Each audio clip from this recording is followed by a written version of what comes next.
मार के कनखी नैनन से गुरुदेल चलावेलू।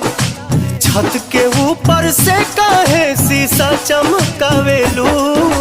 रही रही के मोबाइल से मिस कॉल पेठावेलू।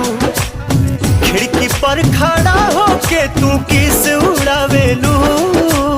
हो जाए बर्बाद जवानी, आ बिगड़ जाई मुहवा के पानी।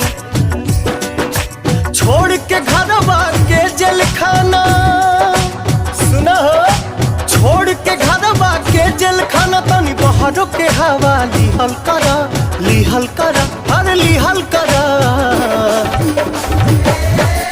भरल फुलल तनी बनल रहा, मस्त टनाटन बनल रहा। भरल फुलल